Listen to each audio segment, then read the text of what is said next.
So even though I know that the subject matter is going to be very difficult, I want to let everybody know that if there are any outbursts, I'm going to have to ask the bailiffs to remove you from the courtroom, and you will not be allowed to re-enter. So if you feel your emotions are about to, if you're not able to control your emotions, I will ask that you leave the courtroom before something happens, please. Thank you very much for your consideration. All right, anytime you're ready. Thank you. I'm going to take a calendar before you. Yes, ma'am. Mr. Raven is reviewing the matter of saying the way to Parsons and 18 CRS 392, how does he plead second-degree murder? Yeah, Tanner's plea guilty. In 18 CRS 393, how does he plead to felony child abuse inflicting serious bodily injury? Tanner's plea guilty. And in 18 CRS 394, how does he plead to felony concealment of death? Tanner's plea guilty. And in 18 CRS 395, how does he plead to felony obstruction of justice? Tanner's plea guilty. And we could go back to the first one. That would be Tanner plea guilty to second-degree murder under E3. Yes, sir. All right, sentencing worksheet, and Mr. Rabel and Mr. King, you stipulate and agree to the sentencing as far as the convictions as they are outlined on the sentencing worksheet. If I may approach, the state will be submitting as a level 3 for the purposes of felony sentencing. Yes, ma'am. Thank you. Thank you.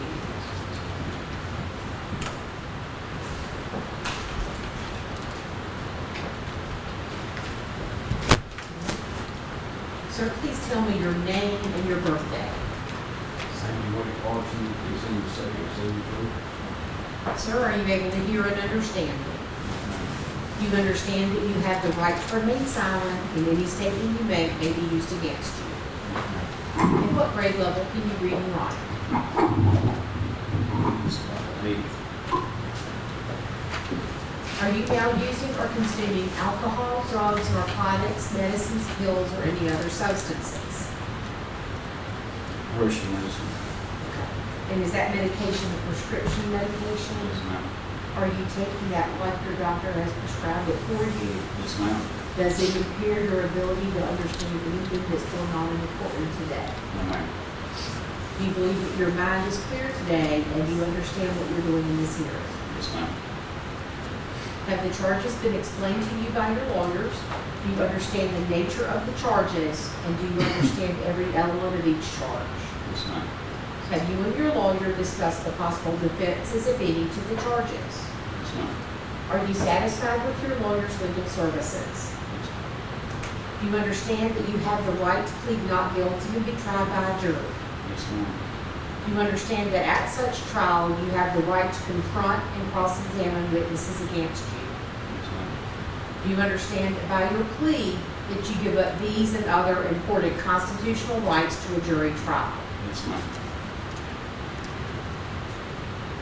Do you understand that following a plea of guilty or no contest, there are limitations on your right to appeal? Yes, ma'am. Do you understand that your plea of guilty may impact how long any biological evidence related to your case, for example, blood, hair, or skin tissue, will be preserved? Yes, ma'am.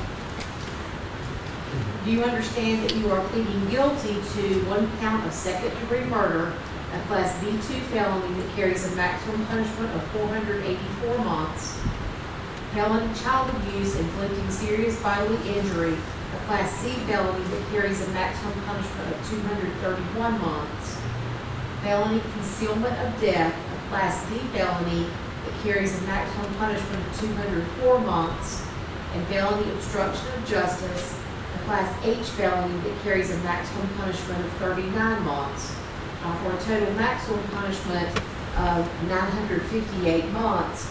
However, in a prior record level 3, the maximum is 640 months. Yes, ma'am.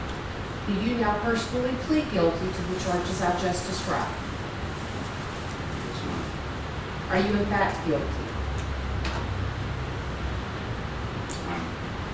Do you understand that you also have the right during a sentencing hearing to prove to the court the existence of any mitigating factors that may apply to your case? Yes, ma'am.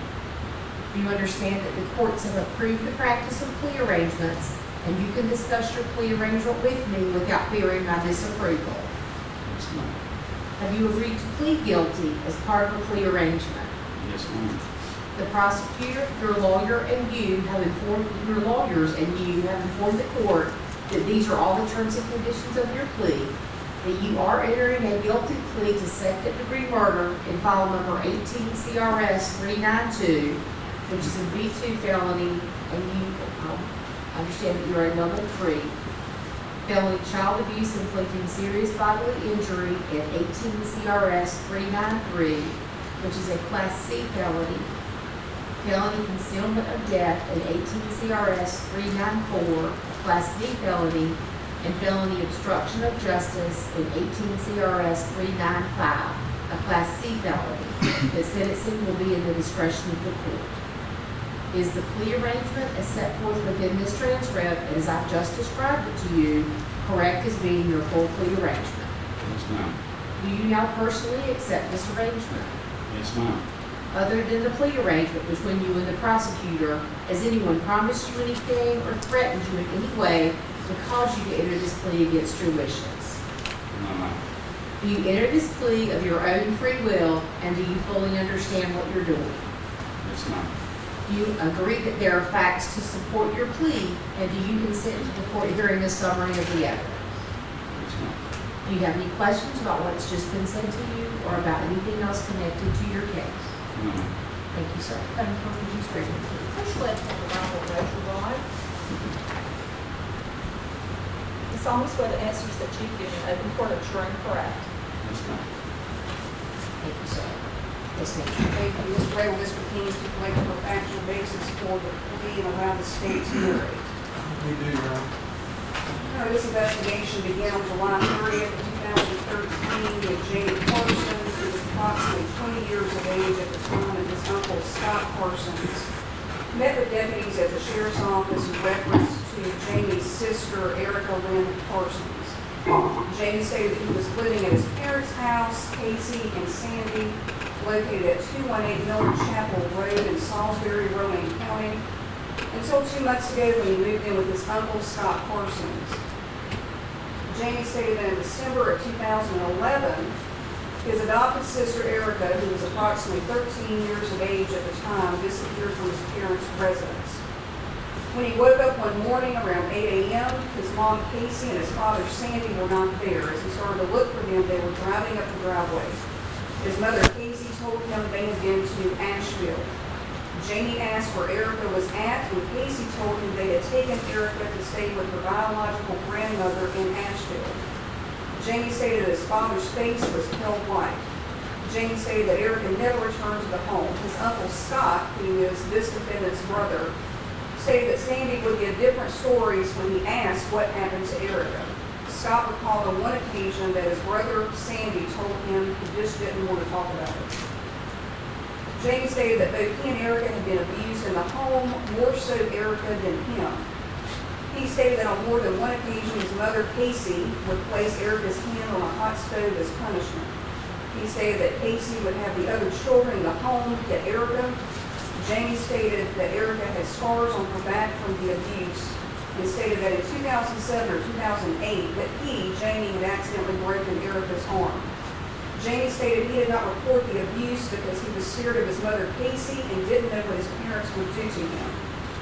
Jamie stated 3 of his siblings are currently living in the home. Brooke, who was 17 years of age at the time, Sadie, 9 years of age at the time, and Toby, 6 years age at the time, all the biological children of this defendant. He stated they are not in school. Jamie stated that his mom, Casey, took the kids out of school to homeschool them, but his mom would take the test for the kids. Jamie stated his parents continue to receive the adoption assistance funds for Erica, even though she has not been in the residence since December of 2011. On July 30th of 2013, deputies in Rowan County Department of Social Services went to Casey and Sandy's residence on Miller Chapel Road to inquire about Erica. Sandy was at home and stated that Erica was living somewhere in Asheboro, but he didn't know the address or who she was staying with. He stated that Erica never returns any of his calls, but he couldn't remember the number he called Erica at. Sandy stated that they still received the adoption assistance funds, but mailed the money to Erica's caregiver, but he could not provide an address and they would need to ask his wife, Casey. On this same day, deputies in Rowan County DSS returned to their residence on Miller Chapel Road.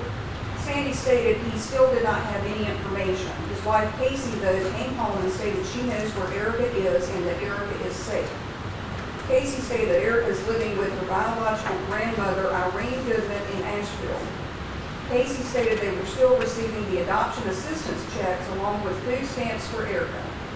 Casey stated the last contact she had with Erica was in April of 2013 on Facebook. DSS asked her to locate Erica on Facebook, but she was unable to do so.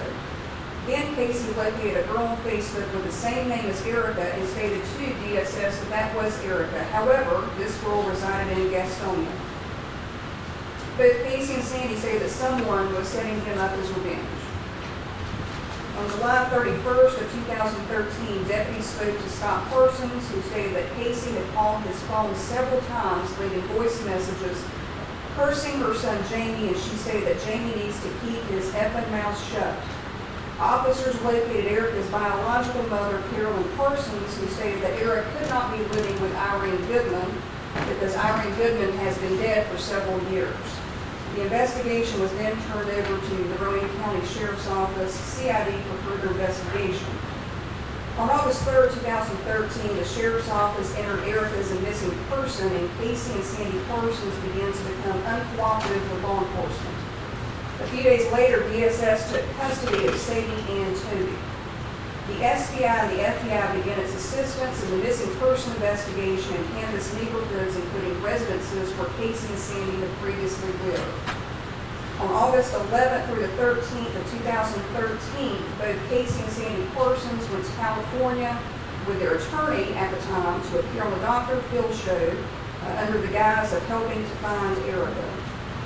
On August 14th of 2013, the Sheriff's Office executed a search warrant at Casey and Sandy Parsons' residence on Miller Chapel Road.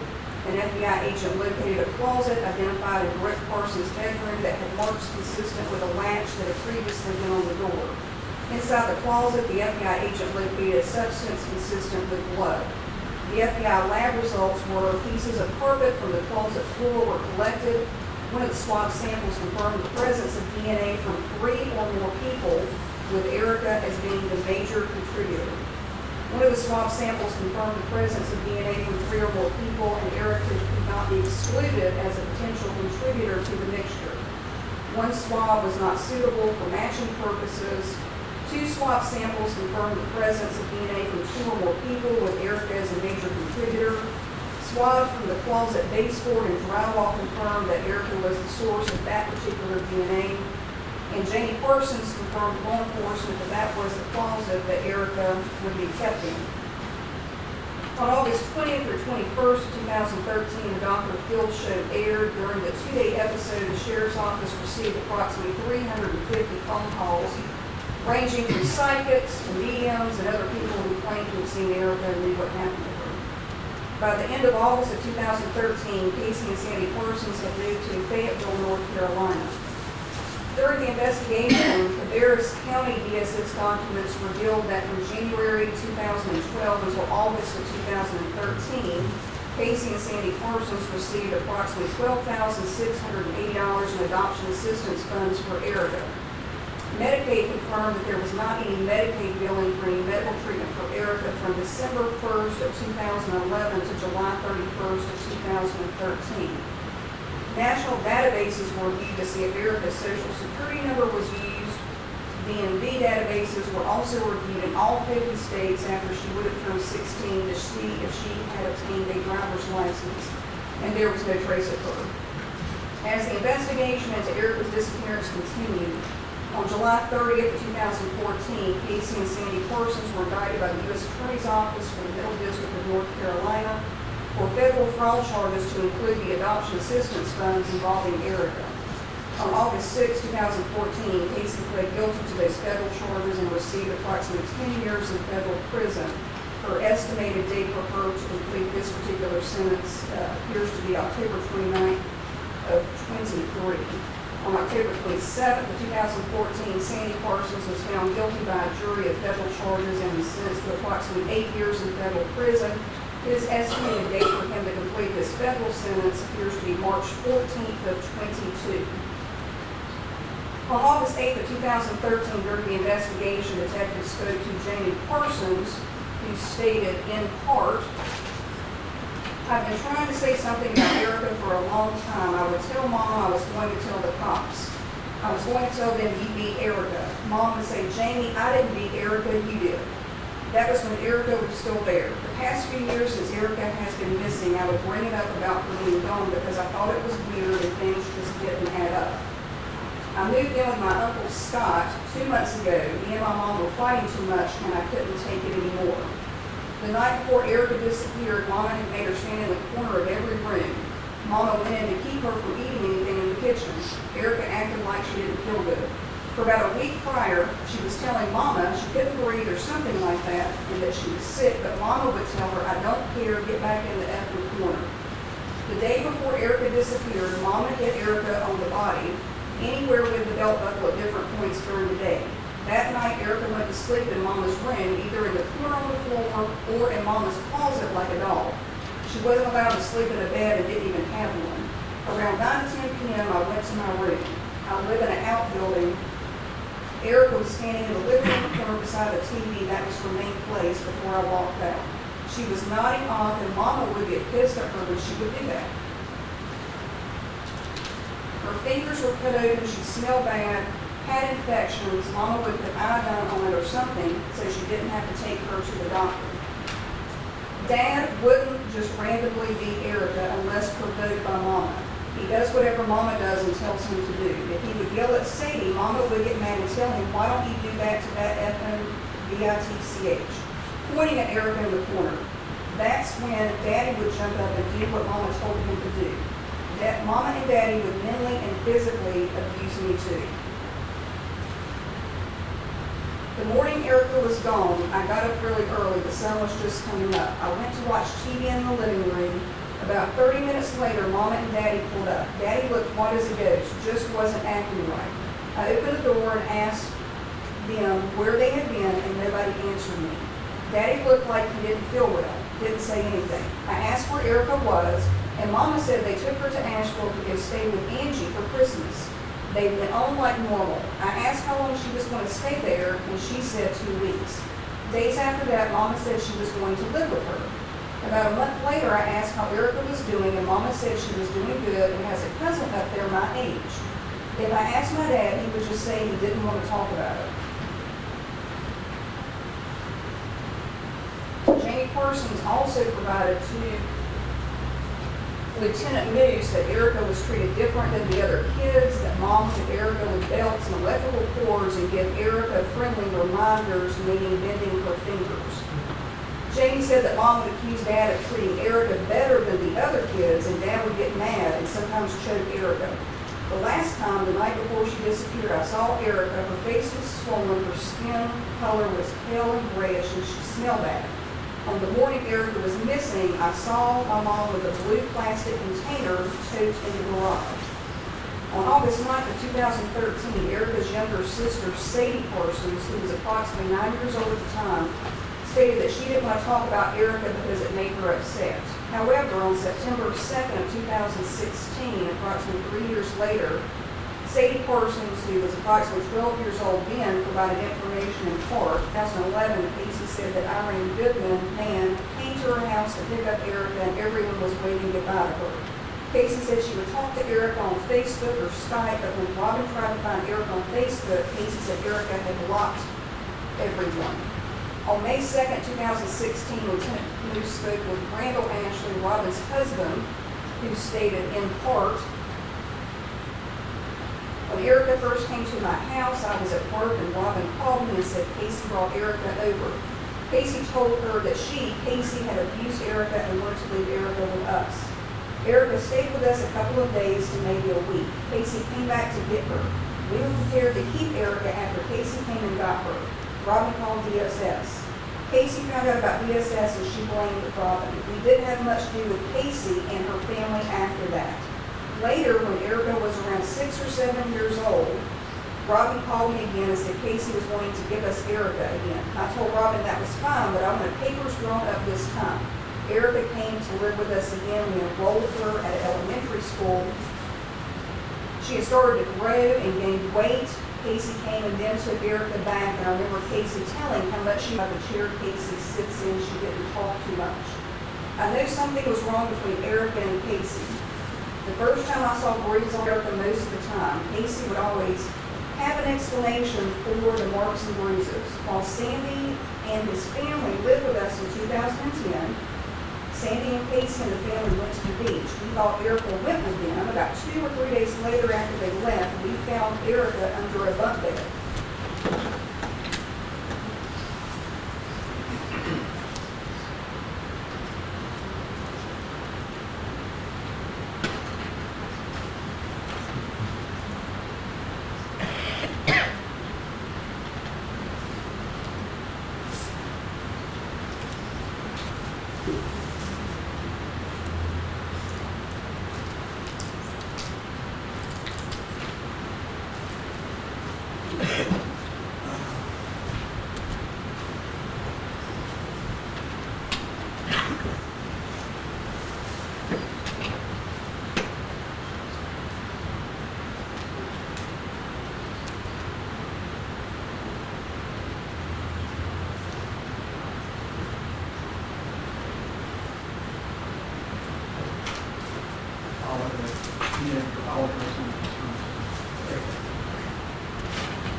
By the end of September of 2011, at McDonald's in Universal, and after that meeting, Erica went to live with Nan. Erica said that she had a great time, she rode horses, and Nan lived in a brick house.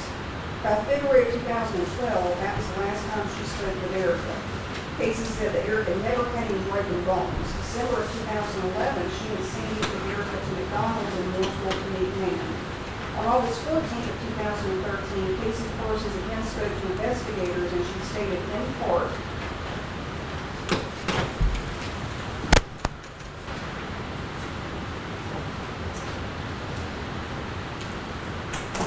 in February of 2016, she stated, I decided to come forward and tell the truth after I was away from my mom, Casey. Erica had cuts on her fingers. Mom always went Erica's fingers back. When Mom told Erica, Connor, as you've heard previously, all the agencies began this investigation with a common goal, which was to find Erica and specifically Lieutenant News. In weighing whether or not to move forward with this particular disposition for this defendant, we thoroughly considered several factors, including that Casey Parsons, who by the state's own evidence is the more culpable party and was the primary person who committed the repetitive physically abusive acts and excessive punishment on Erica, is spending the rest of her life in prison plus an additional 23 years. This defendant was eventually cooperative with law enforcement and agreed to lead law enforcement to Erica's remains without any agreement by my office. Without this defendant's cooperation, it is highly unlikely that Erica's remains would have been located, and any successful prosecution would have been extremely difficult. After this defendant was indicted, he continued to cooperate with law enforcement and expressed a willingness to testify truthfully against the co-defendant if asked to do so. This defendant worked outside the home while the co-defendant stayed at home with the children. The children who lived in the home with Erica have also been significantly impacted. This disposition helps prevent further traumatization of these children having to relive the events surrounding Erica's death and potentially testifying against their own father in a murder trial. This disposition also helps alleviate a potential appeal process which can carry on for decades, which no one directly involved in this case won't. This disposition today is supported by Sheriff Alton, Captain Byard, and Lieutenant Moose of the Sheriff's Office and Carolyn Parsons. It is certainly our hope that this disposition is the final step which allows our community to move forward in the appealing process, and frankly, one of the saddest cases I've ever been a part of in my almost 20-year career as a prosecutor. Now, at this time, I would ask Carolyn Parsons to come up.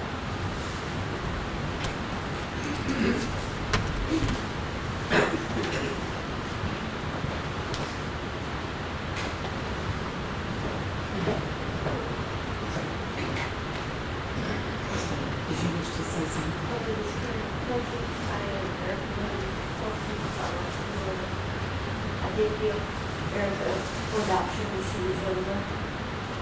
I did what I thought was best for her because myself as a child, I was also abused and moved around from home to home, place to place. I didn't want that for my child.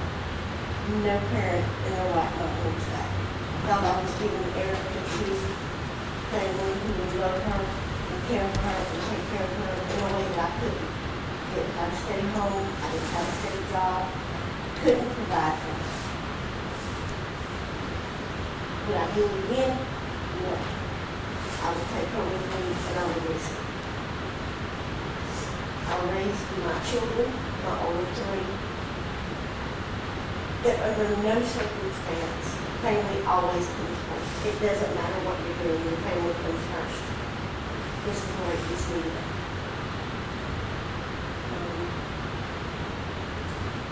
Sandy Parsons is not the Sandy Parsons that I used to know. I watched him grow up. He was in my wedding. I used to take my oldest to the beach with them every summer. I'm asking for the highest extent of the law punishable on all crimes. I didn't ask to do this last time. This is very important to me.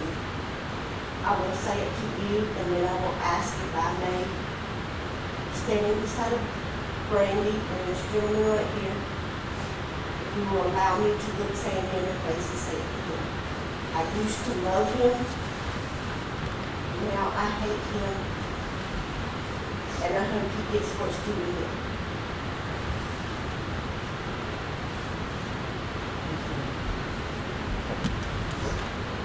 Sheriff Hall. Good morning, John. I'll reiterate, I won't repeat what Ms. Cook said. Couldn't possibly thank everybody that worked on this case. It was a true team effort from day one. I've seen cases and from drug investigations to all kinds of cases where people don't stay in line and do what they need to do to make the case go forward. Agency-wide, law enforcement sometimes we get egos in the way. In this case, the FBI, the SBI, the Sheriff's Office, and Ms. Cook's office worked weekly, monthly, whatever it took on this case, and we stayed together. We agreed to a plan very early in this investigation, and we stayed the course. And we wanted you felt helpless that you couldn't help this child earlier in life. And two, you're satisfied that now you can move forward, not necessarily with the prosecution of this case, but justice for the little girl and the female she deserved, and the community stepped up. The community's been very supportive in a case that is very unusual. I hope I never see anything like this again in my career, in my 32 years. This case has probably touched me as hard as any case I've ever been involved with. And Lieutenant Moose and I worked many, many cases together. And this case really took a toll on him, and his efforts that this case we wouldn't be where we are today. We don't want to single out any individual, but he grabbed this thing by the horn, and he worked, and he worked, and he was determined. We agree with where we are here today. A lot of tough decisions. But everybody involved in this case is in great support. And thank you.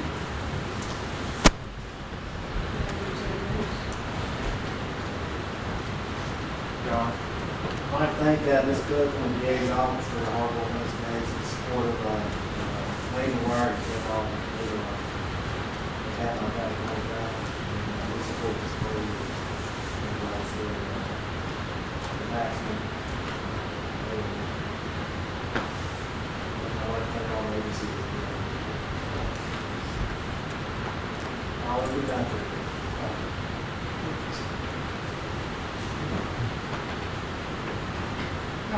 Once the defense presents what they have, you will become on the defense. I'd like to call Dr. Claudia Coleman to testify to her with respect to the city department's project forward and get some money. That's fine.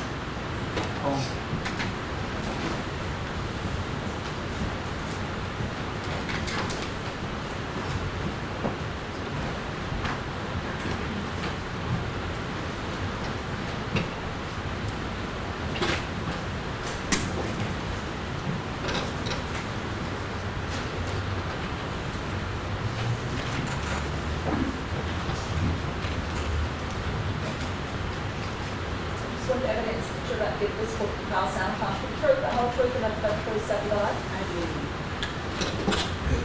There's a couple of housekeeping matters before we get started. Yes, sir.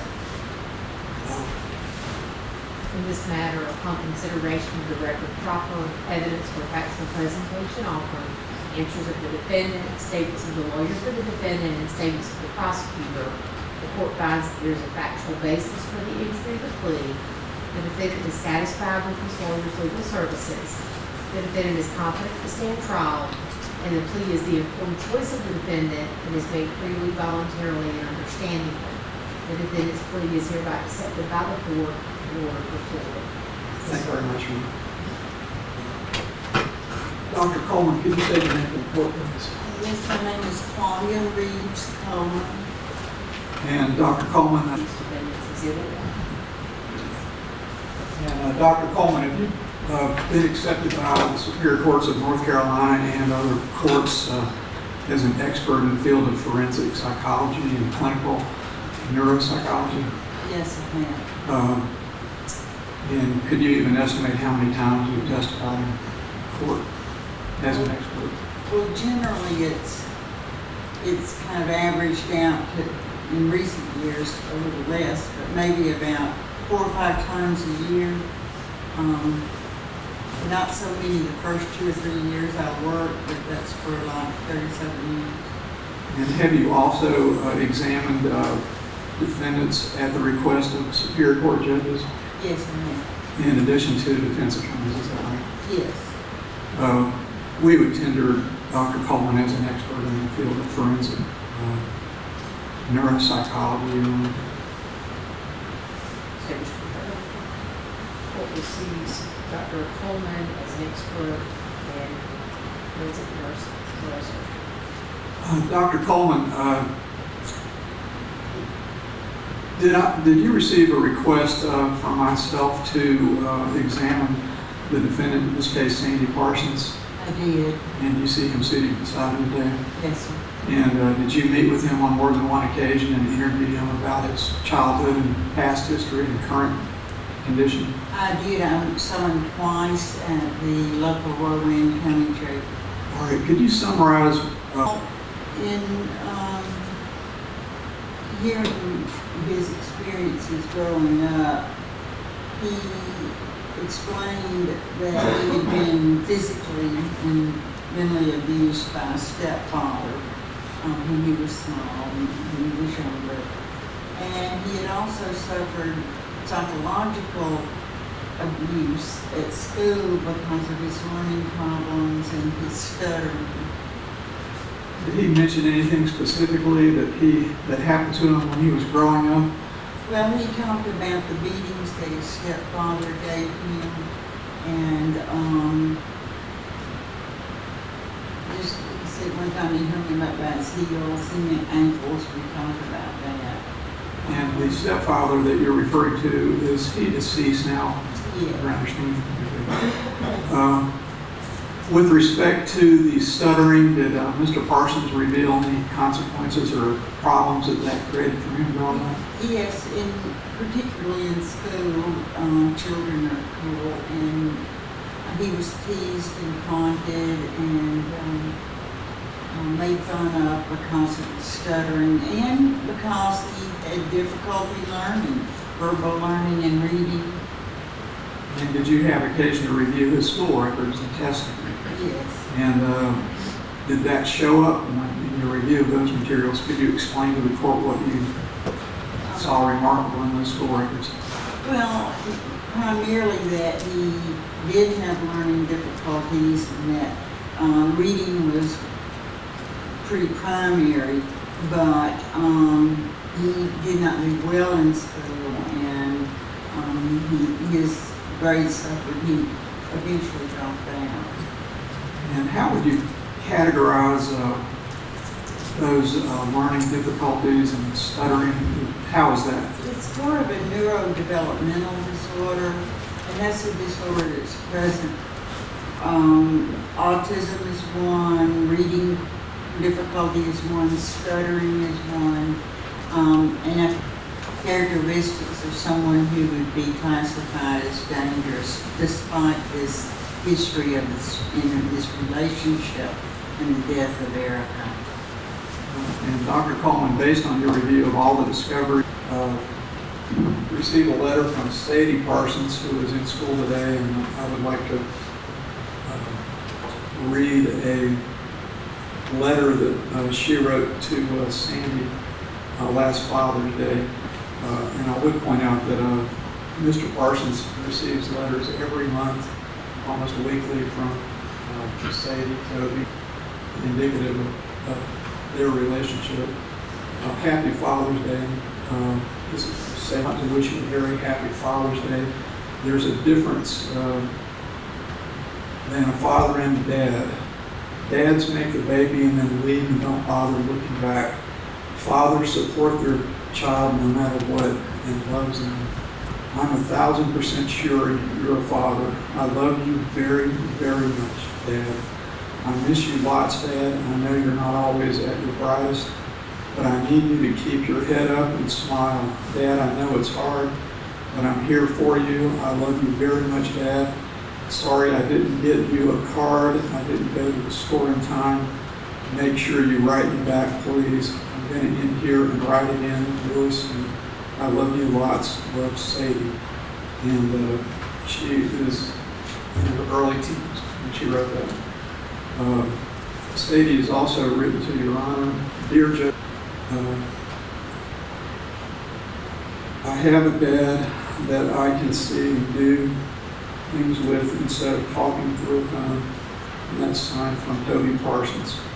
And we have some other photographs that were sent, and there were several cards that were sent to Sandy over the months. Birthday cards, Father's Day cards, Valentine's Day cards. And I'll just hand these up to the court. There is also a photograph of Steve and Janet Parsons and two lengthy letters that they have written. I won't read those. Court can look through that.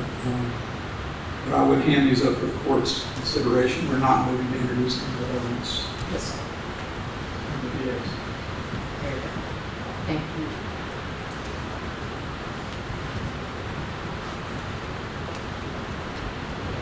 The Department of Corrections.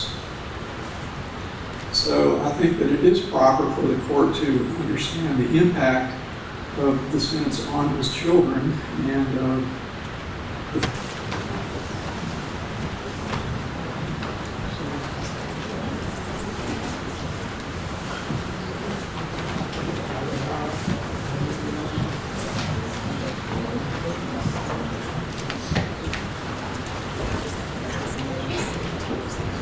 everybody accountable for this case, grandparents included, need to be in jail, need to be in prison right beside of them. Abused my children.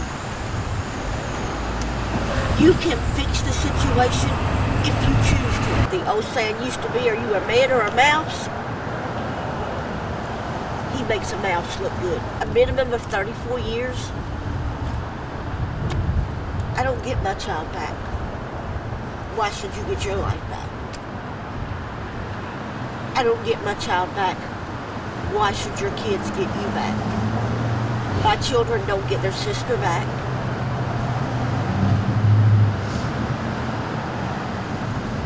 It's not nice to say on TV, but I'm going to say it. Somebody kills him while he's sleeping. That's really rude, and I am very sorry. I know you have to bleep that out. That's how I feel. Janet and Steve, Shirley and James, you deserve to be in prison right beside them. They read out today that Janet and Steve found Erica in the basement, and they did what? Nothing, because it's normal.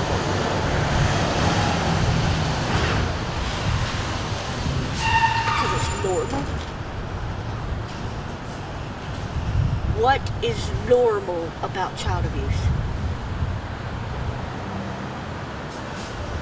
What's normal that at 6 years old, that's the last time you took somebody to the doctor? She's not a grown-up, 18 years old, paying her own bills, living in her own house. What's normal about that? Absolutely nothing. She was weight, maybe 48 pounds at 13. What's normal? Feed them once a month? That's normal? No.